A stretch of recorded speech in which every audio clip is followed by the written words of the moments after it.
Smoke has a taste. I never knew that until it filled my mouth and lungs, thick and bitter, while my seatbelt sliced into my pregnant belly and the dashboard pinned my legs like a vice. The car was on its side, metal screaming and ticking as fire licked up from the crumpled hood, creeping closer with each second. My airbag had already deflated, hanging uselessly like a pale, collapsed lung. Glass glittered everywhere. My ears rang so loudly I almost didn't hear my own voice when I screamed his name. Ethan! Somewhere beyond the spiderwebbed windshield. I could see him. My husband, stumbling out of the driver's side, smoke coiling around his shoulders like a dark halo. For a heartbeat, relief hit so hard it hurt. He was alive. We were alive.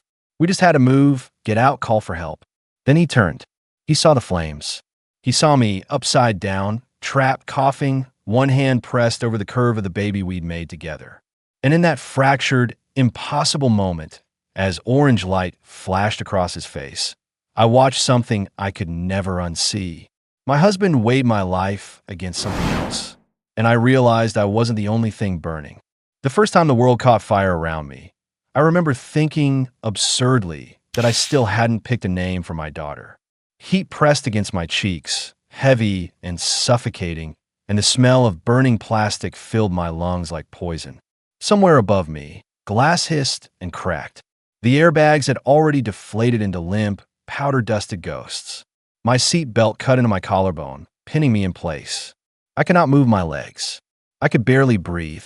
But beneath the wreckage of my body and the scaffold of the steering wheel, I could feel her, a solid, stubborn weight inside my swollen belly, kicking against the tight band of my maternity jeans as if demanding to know what I had done. Please, I whispered to no one, to everyone, to the universe.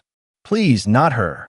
The fire answered with another hot breath, a fresh bloom of smoke curling in through the jagged hole where the windshield had once been. Outside, tires screeched and distant horns blared, the city's traffic concert continuing as if my car were not slowly turning into a metal coffin in the middle lane of I-94. I tried to turn my head, but pain stabbed through my neck, white and blinding. A black smear pulsed at the edges of my vision. Somewhere very close by, someone was calling my name. Rachel, not a stranger, not a paramedic. Evan. My husband's voice sliced through the roar in my ears. Too sharp, too clear to be imagined. He was shouting from somewhere outside the car, over the crackle of fire and the slowing tick-tick-tick of the engine trying to die. Rachel, don't move. Just stay still, okay? I'm calling 911. Of all the things I thought I would remember about the day I almost died, I never expected to remember the exact time. But trauma does strange things to memory.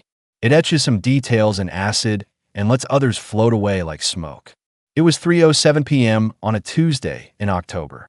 We were supposed to be at our 28-week prenatal appointment by 3:30 sharp. I had left work 10 minutes late.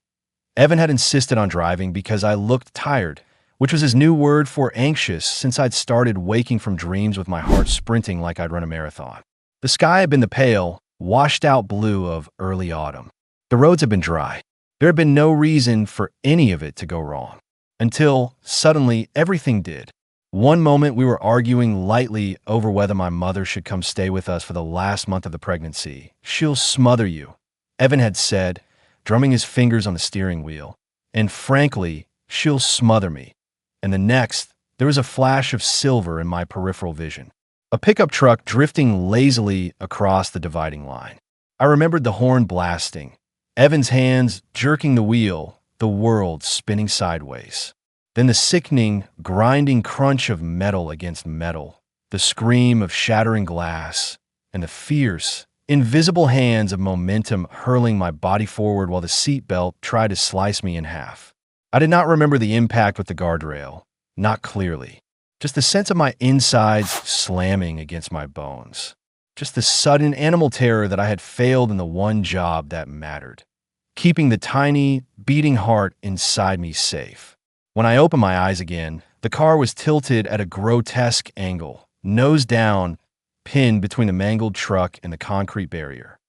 The dashboard had shoved itself into my knees. Something warm trickled past my ear.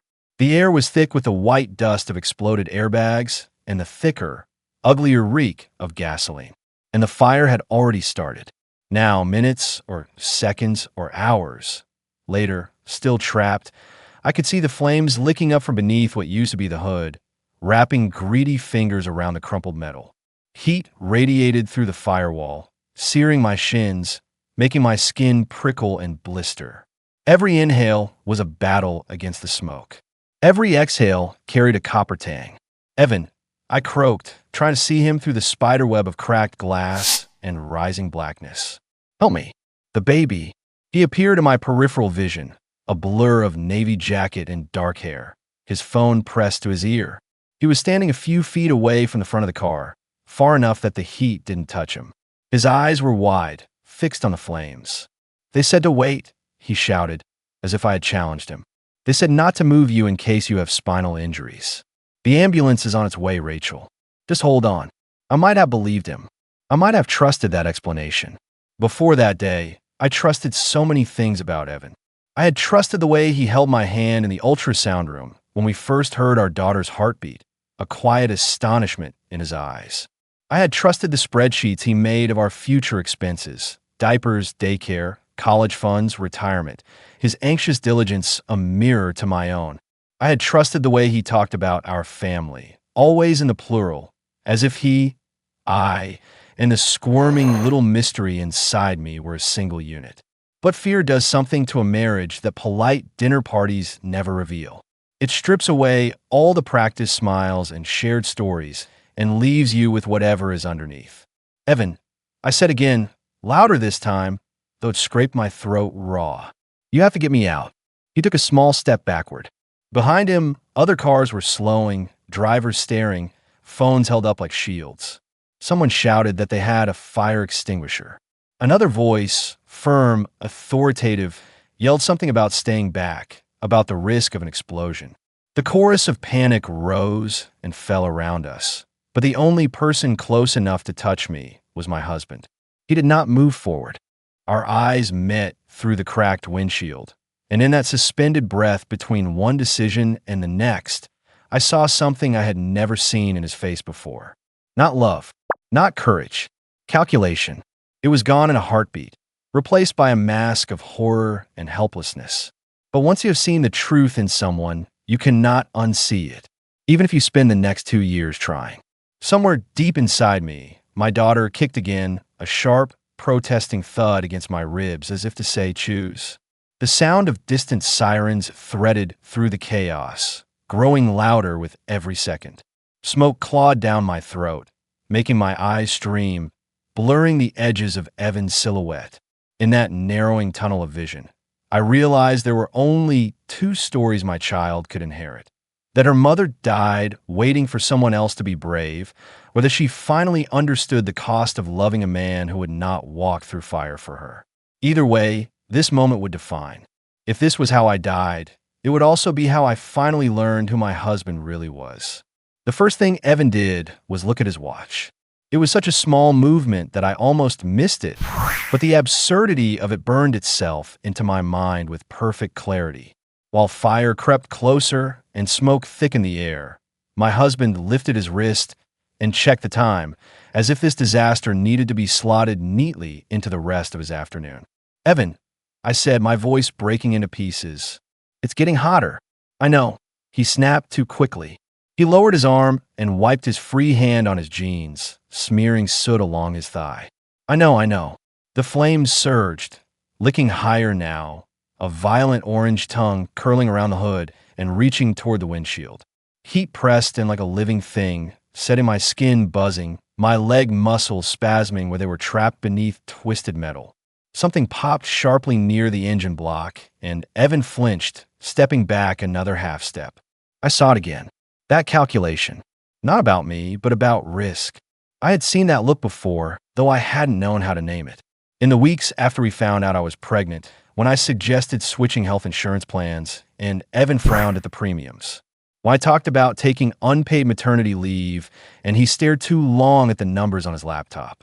He sprayed foam at the base of the flames, buying seconds, precious ones, but the fire did not retreat so much as pause, as if insulted. Smoke billowed thicker, blackening the air. I'll cut her loose, the man said. Help me with her legs. He looked straight at Evan when he said it. Evan froze. I can't, Evan stammered. If she falls wrong. She's pregnant, the man interrupted sharply. She's dying. The man reached in through the shattered window, eyes watering, and fumbled at my seatbelt with shaking hands. My body was trembling uncontrollably now, adrenaline blasting through me in wild, dizzying waves. The moment the belt released, gravity took over. I dropped hard against the roof, pain exploding through my hip and shoulder. I screamed again, clutching my stomach, terror screaming louder than my voice. Careful, the man shouted. Her legs are pinned. Help me lift. He tried to haul me sideways, straining, his coat already smoking at the hem. He needed help.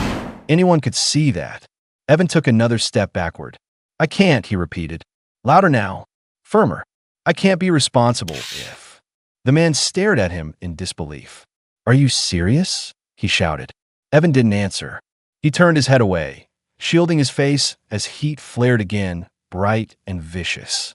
Something inside me went very still. I had spent our entire marriage believing Evan's love was dependable because it was careful, because he planned, because he worried. But love that refuses danger is not love at all. It is a contract written in pencil, erased the moment the terms change. The man cursed and redoubled his effort, yelling for help. Another set of hands appeared, then another. Someone grabbed my shoulders. Someone else tried to free my legs. Pain tore through me as metal scraped skin, but I welcomed it. Pain meant nerves. Nerves meant I was still alive. Behind the blur of smoke and ash, I saw Evan step farther away from the car, retreating towards safety. He was still talking to someone on the phone. Still alive. Still whole. Still choosing himself. As hands lifted me free and the world finally tilted upright again, I locked my gaze on him one last time. I don't know if he felt it, that severing snap, that invisible cord breaking clean in two, but I felt it with absolute certainty. This was the moment my marriage ended. Not later. Not when doctors asked questions. Not when lawyers got involved. Here, in the fire. I did not pass out when they pulled me free. That surprised everyone, including me. Later, a paramedic would tell me it was adrenaline, that my body had flooded itself with chemicals powerful enough to drown pain and fear alike. At the time, all I knew was that the world felt too sharp. Every sound a blade, every light too bright. As they laid me on the asphalt, the cold shocked through my back, a violent contrast to the inferno I had just escaped. Foam hissed behind me as someone battled the fire that had nearly eaten us alive. Don't move, a voice said above me. A woman. Calm. Competent. She knelt, her face appearing upside down in my vision. I'm going to check you and the baby. The word baby tethered me to consciousness harder than any command. My husband, I whispered, blinking through tears and smoke residue. Where's my husband? The woman hesitated, only for a fraction of a second, but enough. He's okay, she said finally. Focus on your breathing. A laugh then, a thin, broken sound that startled her. Of course he's okay, I thought. He made sure of that. They slid me onto a backboard with painstaking care, hands firm but gentle, strapping me in so I could not move even if I wanted to. Pain surged as my legs were freed fully from the crushed dash, white hot and roaring now that the adrenaline was beginning to fray. I screamed again, this time without shame. Above it all, a Doppler machine crackled. A rhythmic thump filled the air. There, alive. My daughter's heartbeat. Fast, frantic but strong. Relief hit me so brutally that I sobbed. Helpless, tears cutting clean tracks through soot on my cheeks. The paramedic squeezed my hand once. She's fighting, she said. So was I. They loaded me into the ambulance seconds before the car's engine finally surrendered. I watched through the rear window as flames consumed the vehicle in a violent rush, heat warping the air. Someone dragged the fire extinguisher-wielding stranger backward as the car exploded, metal screaming in protest. I thought distantly that if they hadn't moved faster, if he hadn't stepped forward when Evan stepped away, there might not be an ambulance at all. Just a headline. Pregnant woman killed in highway fire. Cause, tragic accident. The doors slammed shut. The siren wailed. The woman leaned over me again. I need you to stay with me, okay? Tell me your name. Rachel, I rasped. Rachel, she repeated warmly. You're doing great. Any pain beside your legs? I nodded weakly. Everywhere. That's okay, she said. That means you're alive. I wanted to ask about burns. About my abdomen. About whether the baby had been deprived of oxygen. Instead, exhaustion crashed into me like a wall. I closed my eyes, letting my breathing hitch and slow while the city blurred past outside. Images came uninvited in those drifting moments. Evan stepping back. Evan looking away. Evan saying I can't die here as if my life were a negotiable term. At the hospital, they rushed me through automatic doors under harsh lights that bleached all color from the world. Doctors descended quickly, voices layered and rapid, questions fired like bullets. Someone cut my clothes off. Someone else pressed cold gel against my stomach. There she is, a doctor said, relief threading through his voice. Strong heartbeat. No placental rupture. I wept again, turning my face into the pillow because crying hurt less than hope did. The burns turned out to be superficial, angry, blistered patches on my calves and lower arms. My legs were bruised, purple and black, but miraculously unbroken. I had whiplash, contusions, inhalation damage that would need monitoring.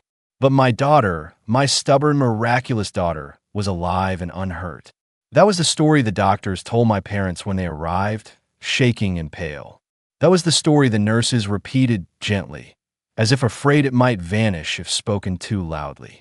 That was not the story Evan told. He arrived hours later, after I had been moved into a private room, after my mother sat beside me holding my hand, as if she might lose me at any moment. His hair was singed at one side. Soot smeared his collar.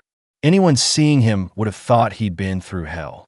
He stood in the doorway, eyes red, voice breaking as he apologized to everyone in general and no one in particular. He talked about shock, about fear, about how he had panicked.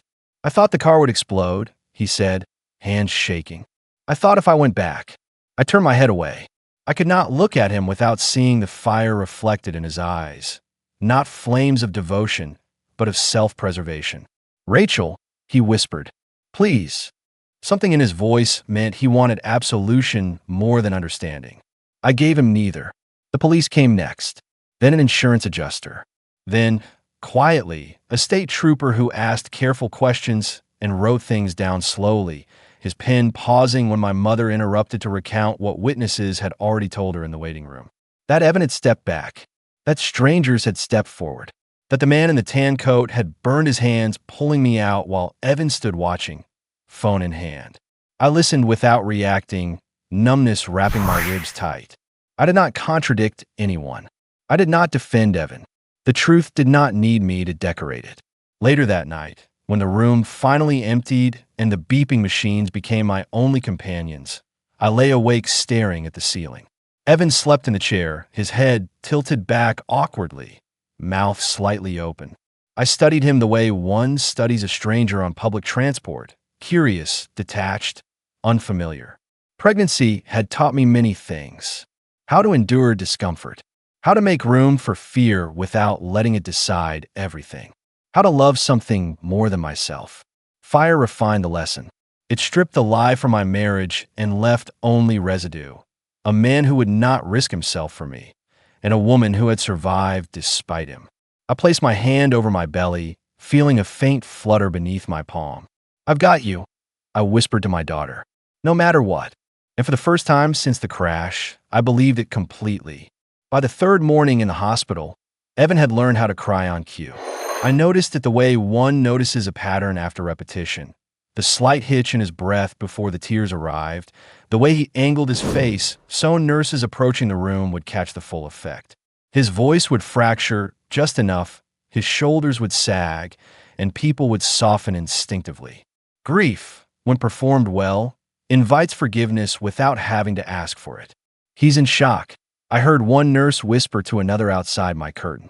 Poor man, someone else murmured. Must have been terrifying. Terrifying. I lay flat on my back, for tape to my arm, fetal monitor strapped around my stomach, and wondered how terror worked when it chose direction. I wondered why Evan's fear had carried him away from the burning car, while mine had rooted me to it. The doctor came in mid-morning with test results and a careful smile. "Baby looks good," she said. "Strong heart rate. No signs of distress overnight." "Thank you," I said, meaning it with everything I had. She hesitated, glancing at Evan. "You're lucky," she added. He nodded eagerly. "We both are." I did not correct her. Luck had nothing to do with survival. People did. When the police returned that afternoon, Evan insisted on staying in the room. He pulled the chair closer to my bed and laced his fingers through mine, his grip tight enough to hurt. I did not pull away. I wanted them to see everything clearly, including how much of this he needed to manage. The officer, a woman this time, dark hair pulled back tightly, asked her questions with deliberate neutrality. Weather, speeds, timeline. Then she stopped looking at her notepad and met my eyes. "Several witnesses gave statements," she said. "They said your husband exited the vehicle immediately." Evan stiffened. "I was trying to get help." She nodded once. "They also said he did not attempt extraction." Evan inhaled sharply. "Because I was told not to move her." The officer turned to me. "Is that accurate?" The room went very quiet. I could have softened it. I could have used the language Evan wanted: confusion, panic, fear. I understood instinctively that this was the moment where narratives crystallized. "No," I said. Evan's head snapped toward me. "He was not told not to help." It continued calmly. "He chose not to." Silence dropped hard. The officer nodded slowly, writing something down. "Thank you for clarifying." Evan squeezed my hand too tightly. When she left, his voice broke. "Why would you say it like that?" "Because it's true." "I was in shock," he whispered. "You know that." "So was I said. He stared at me, disbelief widening his eyes. "You don't understand what happened out there." I pulled my hand from his grasp for the first time. "I understand perfectly." After that, word traveled fast, through family, through friends, through the strange echo chamber that forms around near tragedy. People began arriving with casseroles and flowers and carefully chosen platitudes. They stood at the foot of my bed and told stories about Evan's bravery, how shaken he'd been, how helpless he'd felt. I watched him accept their sympathy with gratitude and practiced humility. When my mother left to get coffee, he leaned close. "You're making me sound like a monster." "You did that yourself," I replied. His face flushed. "You don't get to rewrite what happened." I laughed quietly. It hurt my ribs, but felt worth it. "I'm not rewriting anything," I said. "I'm just not covering for you." That was the moment his kindness ended. The next day, Evan brought paperwork, insurance forms, statements, authorizations. He spoke softly to doctors and sharply to me. "We need to be aligned," he said under his breath. "People are already asking questions." "They should," I replied. "This could affect everything," he hissed. "My job, the house, the baby. The baby survived despite you." I cut in. He recoiled as if struck. Later that night, I overheard him on the phone in the corridor. "She's not thinking clearly," he said. "She's traumatized. Once things calm down, yes, I understand. I'll handle it." Handle it. By the time I was discharged, Evan had already begun shaping the story that would follow us out of those sliding hospital doors. A tragic accident, a terrified man, a grateful wife, a close call that brought us closer together. He even rehearsed lines. "We're just thankful to be alive," he told reporters camping near the exit. I stayed quiet as cameras flashed, my hand protectively cradling my belly. Silence has power, but only when it's chosen. This one was temporary, strategic. That night, at home, I slept alone in the guest room. My body ached, my skin burned, my heart thundered with clarity. Evan knocked once. "We almost lost everything," he said from the other side of the door. "We didn't," I replied. "I almost did. Pregnancy forces reckoning. Motherhood demands it." I was no longer willing to disappear inside someone else's version of events. Not for comfort, not for appearances, not for marriage. Fire had shown me the truth. And truth, once survived, does not quietly return to ash. Section V. The cracks that spread. The house did not feel like home anymore. It felt like evidence. Every room hummed with unspoken accusations, every surface newly sharp with memory. The living room couch still bore the shallow imprint of where Evan had stood pacing the night of the accident, phone pressed to his ear, explaining the story he intended to tell. When my mother left to get coffee, he leaned close. "You're making me sound like a monster. You did that yourself," I replied. His face flushed. "You don't get to rewrite what happened." I laughed quietly. It hurt my ribs, but felt worth it. "I'm not rewriting anything," I said. "I'm just not covering for you." That was the moment his kindness ended. The next day, Evan brought paperwork, insurance forms, statements, authorizations. He spoke softly to doctors and sharply to me. "We need to be aligned," he said under his breath. "People are already asking questions." "They should," I replied. "This could affect everything," he hissed. "My job, the house, the baby. The baby survived despite you." I cut in. He recoiled as if struck. Later that night, I overheard him on the phone in the corridor. "She's not thinking clearly," he said. "She's traumatized. Once things calm down, yes, I understand. I'll handle it. Handle it." By the time I was discharged, Evan had already begun shaping the story that would follow us out of those sliding hospital doors. A tragic accident, a terrified man, a grateful wife, a close call that brought us closer together. He even rehearsed lines. "We're just thankful to be alive," he told reporters camping near the exit. I stayed quiet as cameras flashed, my hand protectively cradling my belly. Silence has power, but only when it's chosen. This one was temporary, strategic. That night, at home, I slept alone in the guest room. My body ached, my skin burned, my heart thundered with clarity. Evan knocked once. "We almost lost everything," he said from the other side of the door. "We didn't," I replied. "I almost did. Pregnancy forces reckoning. Motherhood demands it." I was no longer willing to disappear inside someone else's version of events. Not for comfort, not for appearances, not for marriage. Fire had shown me the truth. And truth, once survived, does not quietly return to ash. The house did not feel like home anymore. It felt like evidence. Every room hummed with unspoken accusations, every surface newly sharp with memory. The living room couch still bore the shallow imprint of where Evan had stood pacing the night of the accident, phone pressed to his ear, explaining the story he intended to tell. The kitchen counter held a half-melted candle he'd lit for calm, while I slept in the guest room, my skin stinging, my body foreign to me. I moved through the house slowly, my injuries dictating each step, my pregnancy dictating every breath. The baby had grown quieter these past days. Not alarmingly so, the doctor assured me, but enough that I noticed. Each flutter was precious. Each stretch of stillness sent my mind racing back to smoke and heat and Evan's retreating figure. Evan noticed the distance, too. He tried to bridge it the only way he knew how, with management. He cooked dinner one evening, awkward and oversalted, placing the plate in front of me as if presenting proof of devotion. He suggested a therapist, a neutral third party, before I had even mentioned wanting one. He offered to take over all errands, all appointments, all interactions with the outside world. "You've been through too much," he said softly. "Let me handle things." It sounded generous. It felt like control. "I'm not fragile," I said. He flinched. "I didn't say you were. You didn't have to." The next morning, my sister called. She had waited days, giving me space the way people do when they sense an emotional demolition zone. Her voice cracked the moment she heard mine. "He didn't help you," she said.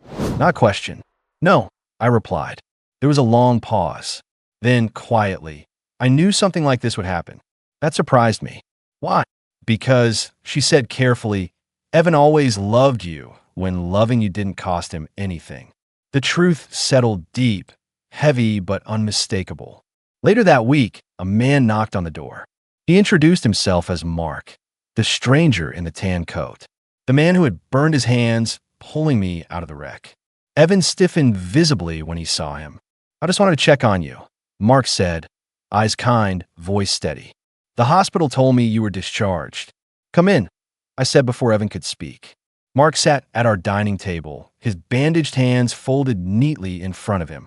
He asked about the baby first, about my recovery. Only afterward did he look at Evan.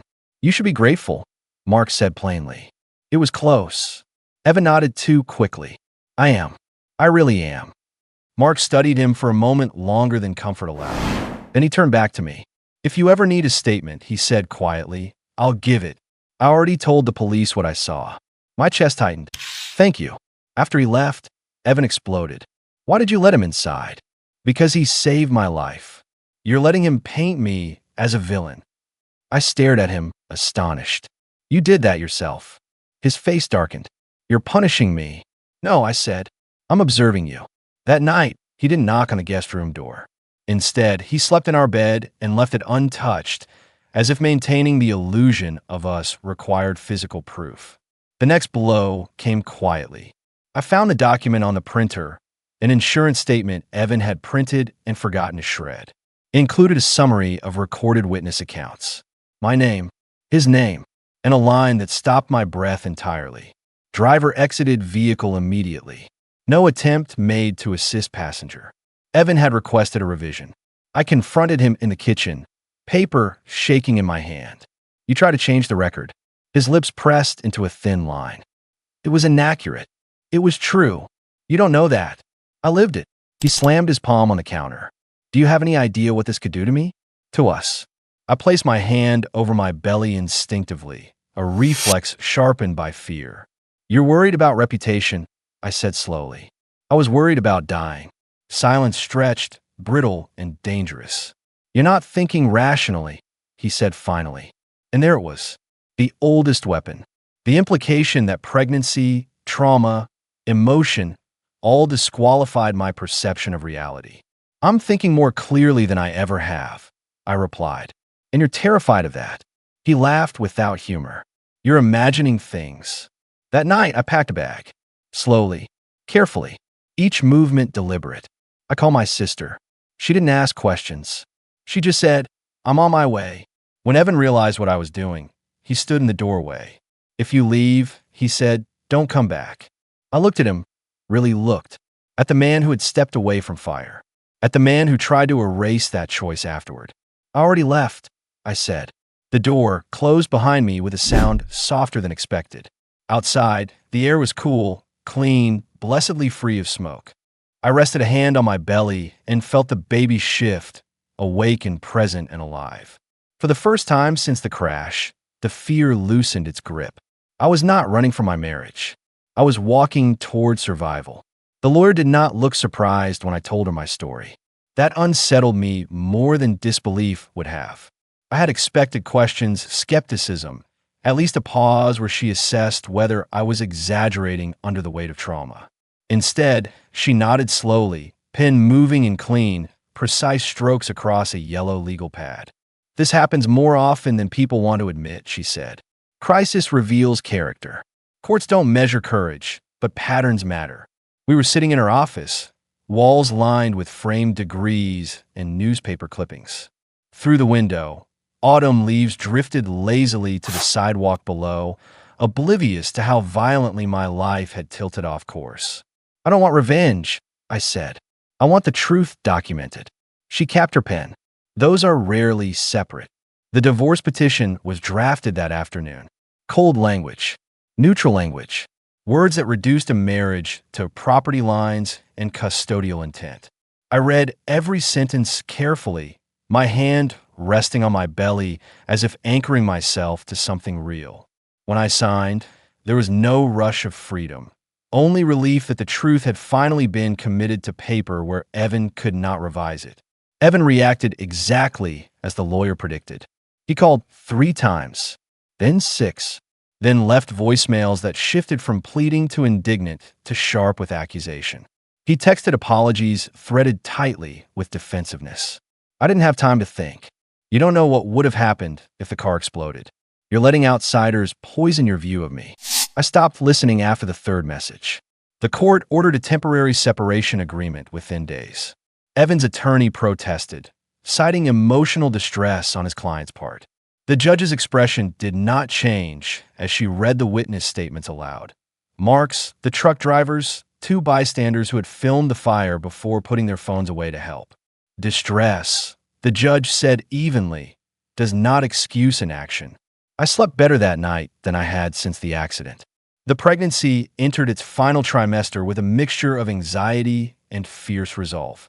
Prenatal visits became my refuge, rooms where facts mattered more than narratives, where decisions were made in service of life, not appearance. My daughter kicked with regular insistence now, a rhythm that reassured me more than any promise ever had. At one appointment, the doctor paused mid-exam. "You've been under a tremendous amount of stress," she said gently. "But she's strong. So are you." I held on to those words.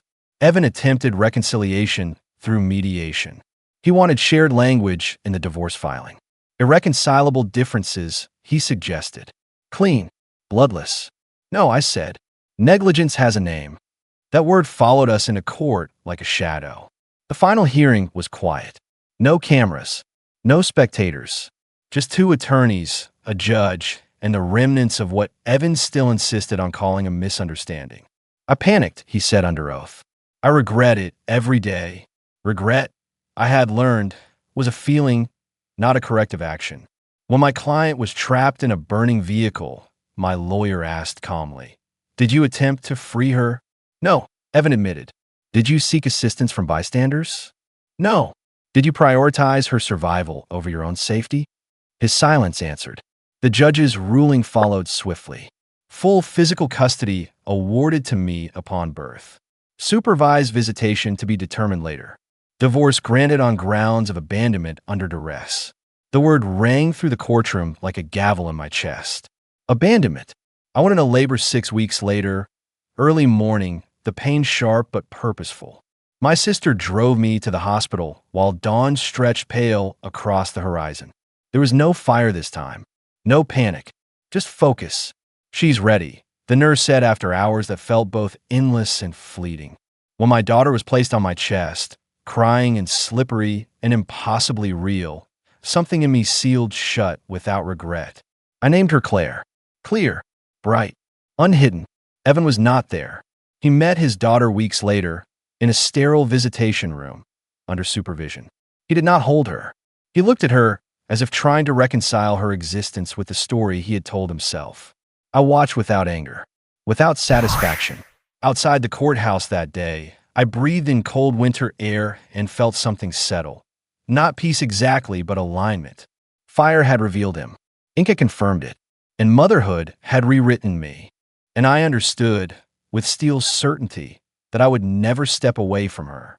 That understanding hardened into something like identity. I returned to work part-time when Claire was 6 months old. Not because I was ready, but because independence mattered again. My employer asked no questions. They had watched the news. They offered flexibility without pity. I accepted it. At my desk, sometimes the smell of burnt coffee made my stomach tighten. Sometimes the hum of fluorescent lights reminded me of hospital corridors. I learned to pause, breathe, ground myself in the present. My office, my child, my life uninterrupted by flame. One afternoon, an email arrived in error, evidently forwarded one thread too far. Evan's name appeared in the chain. My fingers froze over the keyboard. Then I deleted it without opening. That was when I knew something fundamental had shifted. I no longer needed to know what he was saying, only what I was doing. Claire took her first steps in spring, one wobbling foot then another. She laughed when she fell, unafraid of gravity or consequence. I sat on the floor and cried, not from fear this time, but from the overwhelming, unfamiliar sensation of joy that didn't require vigilance. "You're safe?" I whispered to her. Maybe to myself too. As the months passed, people stopped asking about the accident. Stories fade when they do not evolve. I let it fade, not by forgetting, but by refusing to let it define the future. Yet some nights, after Claire slept, I sat at the window and thought about how close I had come to disappearing. About how survival had cost me a marriage, but given me clarity. About how fire does not just destroy, it reveals. I had learned who my husband really was. But more importantly, I had learned who I was when everything else burned away. I was not the woman waiting to be rescued. I was not the woman bargaining for kindness. I was the woman who lived. And that, in the end, was the truth worth passing on. The fire never followed me the way people imagine trauma does. It didn't appear in every sound or every shadow. It didn't ruin joy outright. Instead, it reshaped my sense of permanence. It taught me that safety was not inherited through promises or shared last names, but built slowly, deliberately, through action repeated under pressure. I was no longer trapped. I was no longer waiting. I was choosing, every day, for myself and for the small, steady heartbeat now sleeping against my chest. Life settled slowly, the way ash does after devastation, unevenly, unexpectedly, and impossible to ignore. Claire changed everything. Not dramatically, not overnight, but with relentless consistency. She woke me every 2 hours. She demanded presence, patience, and a surrender of illusion. There was no room for pretending with an infant who needed food, warmth, and steady hands. Survival became practical. Love became undeniable. We moved into a small apartment near my sister's house. It smelled faintly of paint and laundry detergent. The walls bare except for a framed ultrasound photo I hadn't been able to throw away. I slept on a mattress on the floor between feedings, my body still healing, my mind still catching up. People asked how I was doing. I learned to answer honestly without explaining. "We're alive," I said. That was enough. Evan's name became something I encountered on paperwork and nowhere else. Lawyers handled what needed handling. Court orders spoke louder than apologies ever could. When people tried to update me, how he looked, what he was saying, I stopped them gently. He made his choice when it mattered, I said. I don't need commentary on it. Therapy taught me that trauma does not end with rescue. It embeds itself in reflexes. For months, I flinched at sudden heat, sudden noise, sudden breaking. I dreamed of smoke. I woke clutching Claire, my heart racing, my lungs demanding air long after the danger had passed. "You survived a betrayal layered onto a crisis," my therapist said. "That doubles the wound." "But it clarifies," I replied. She smiled gently. "Eventually, yes." The stranger in the tan coat, Mark, sent a card after Claire was born. No congratulations, just a few careful lines. "I think of you sometimes when I pass that stretch of road. I'm glad you're here." I wrote back once. "Thank you for choosing action." He did not reply. There was nothing more to say. Motherhood sharpened my memory of the fire in unexpected ways. When Claire cried, I understood urgency viscerally. When she startled, I understood fear without calculation. I imagined the version of myself trapped in that car, not as a wife, not as a partner in a managed life, but as a mother whose only instinct was preservation. Claire turned 1 on a warm summer afternoon. We celebrated in my sister's backyard with paper decorations and store-bought cupcakes. There were no speeches, no symbolic gestures, just laughter, uneven singing, and a baby smashing frosting into her hair with undisguised delight. I watched her from a lawn chair, sunlight settling on her skin like a quiet blessing, and felt something profoundly settled inside me. This was enough. Evan sent a card. No return address. Inside, 6 words written carefully, almost formally. "I hope she brings you peace." I read it once, then tucked it into a drawer with tax documents and medical receipts, things that belonged to the past but needed to be filed properly. He had no power to intrude here anymore. Whatever peace Claire brought me had been earned, not gifted. When people eventually asked why I left my marriage, I learned to answer without drama. He wasn't who I needed in an emergency, I said. Most understood. Some didn't. That was fine. Understanding was not a requirement for truth to remain valid. The stretch of highway where the accident happened reopened after repairs. Fresh asphalt covered the scars, traffic flowing clean and fast, as if nothing extraordinary had occurred there. I drove past it once, months later, by accident. My hands tightened on the steering wheel, my lungs protesting until I forced myself to breathe. Then I kept driving. Healing had taught me this much.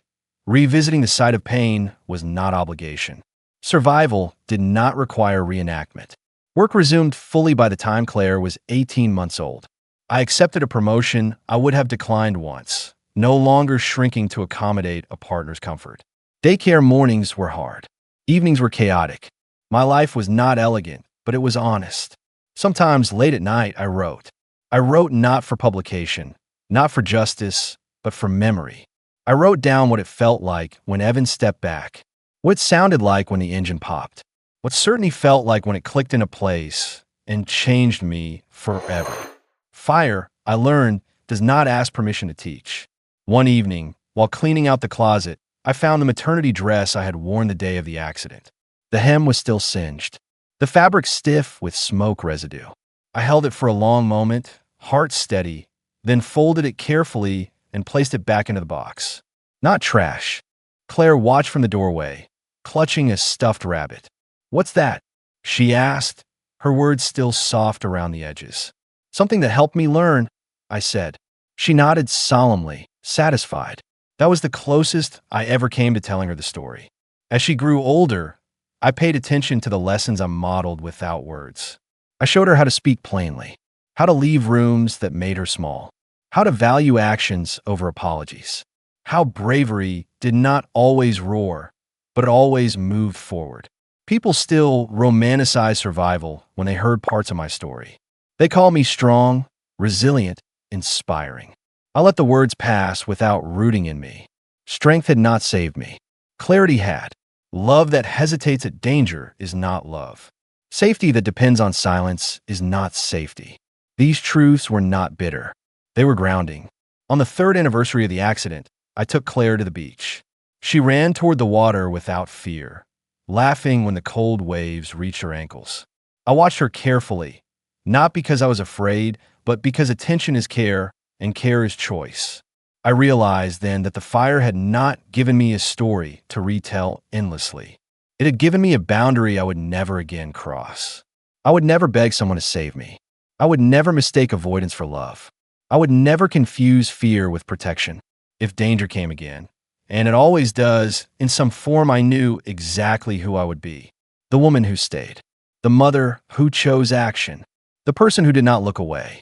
That was what I carried forward.